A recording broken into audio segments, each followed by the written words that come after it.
For today's vlog, ito na yung araw na pinakahihintay namin and finally magta-travel na din kami sa Morocco. Maaga kaming nagising para sa flight namin. Sobrang excited na kami at ganun din ang family namin sa Morocco. Kwento nga ni Baba, nagbibilang daw sila ng mga araw hanggang sa makita kami. Bali, nandito na pala kami sa airport pero bago kami mag-check-in, nagpapalit muna kami ng pera. Mabilis lang naman ang check-in dahil una kami sa pila. First time nga pala kaming magta-travel na tatlo kaya we're really looking forward for this vacation at the same time makakapagpahinga kami.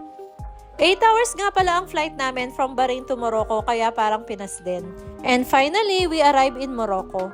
Bali, yung kapatid na bunso pala ng asawa ko ang nagsundo sa amin. At hindi niya napigilang maiyak dahil sobrang miss niya daw ang kuya niya.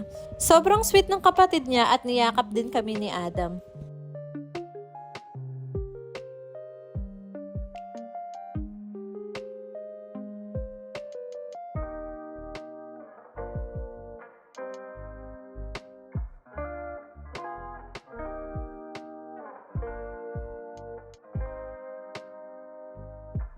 So hanggang dito na lang ang vlog natin for today. Thank you for watching at abangan nyo ang vlog namin dito sa Morocco. God bless po. Bye!